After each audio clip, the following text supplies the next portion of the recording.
Hello and welcome to your last formal career education class of the year. We will be doing a culminating activity where we're looking back, looking in the mirror, and looking forward.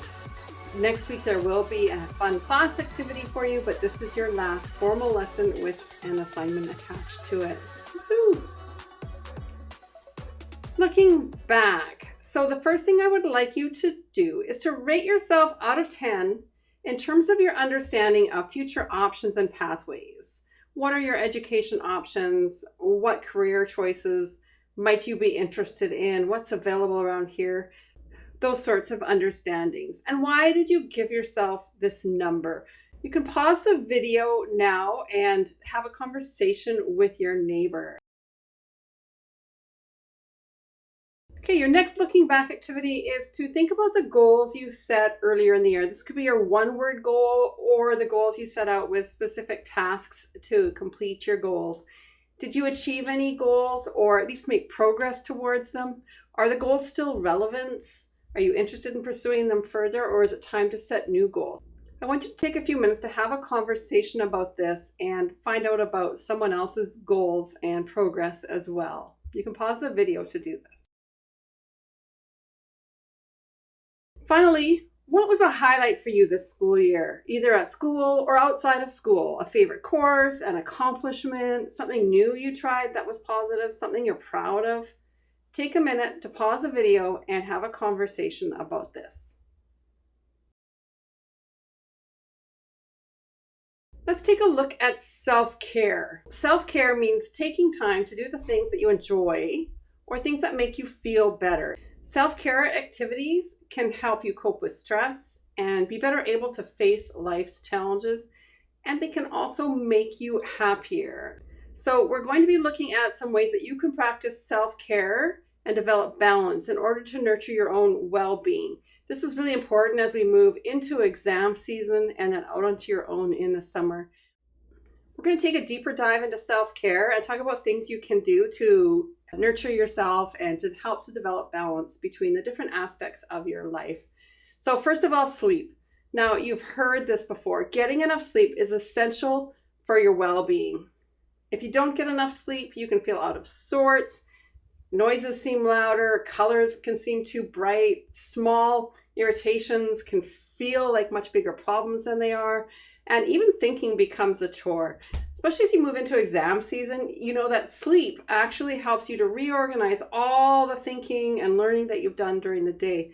It kind of gives your brain time to put everything into the right file so that you can access it better. If you don't have enough sleep, it's harder to solve problems, and you actually may experience more aches and pains, feel less energy, and even have less interest in life. The less you sleep, the more anxious you can become about getting enough sleep. You can end up in a vicious cycle at the mercy of your overactive mind, resulting in you feeling unwell and feeling out of control. So catching more Z's can help with your physical health, your emotional well-being, and your quality of life. And as you grow up, this drops slightly. So when you were 5 to 13 years old, to be as healthy as possible, you needed 9 to 11 hours a night. And for 14 to 17-year-olds, this goes down to 8 to 10 hours of sleep a night. I wonder how much you're getting. So a couple of healthy sleep tips. I'm not going to go into great detail on this, but if you find getting a good night's sleep hard, you might want to avoid caffeine. This includes coffee, non-herbal teas, soft drinks. Many of them have caffeine.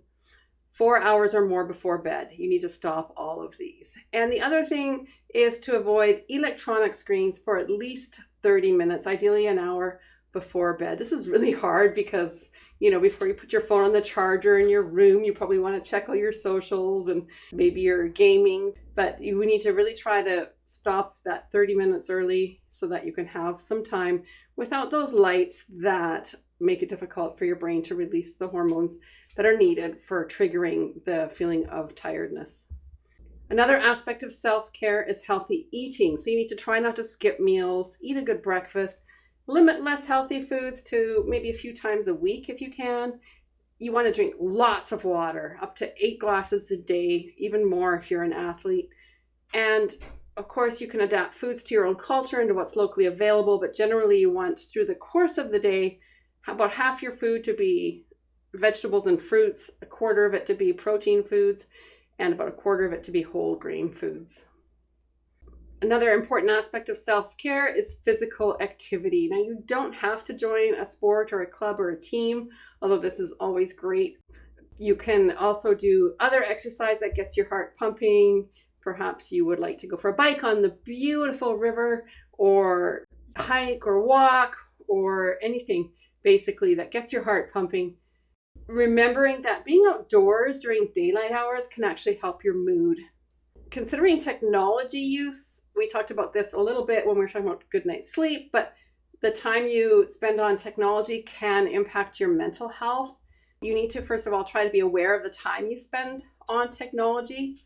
And not all technology is bad, but you need to think about which technology you use that can make you feel better and are part of your self-care, and which might be working against it.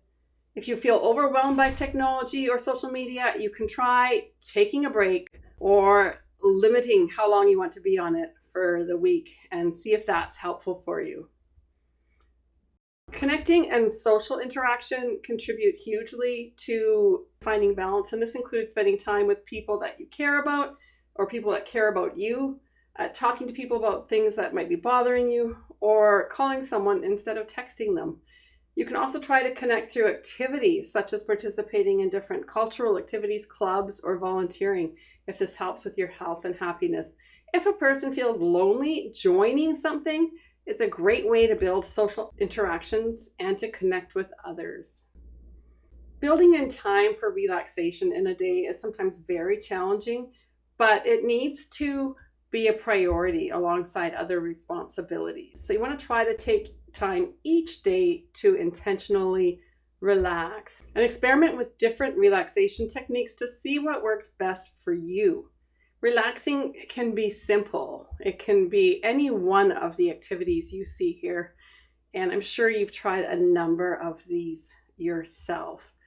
The deep breathing is quite interesting because if you look up box breathing, it's actually a strategy that's used by Navy SEALs to relax. Some people journal or spend some time each day on gratitude, and that is thinking of little things, big things, doesn't matter, that you can be grateful for. So right before you fall asleep or right when you get up, if you think about something you're grateful for, then that can really help with your mood.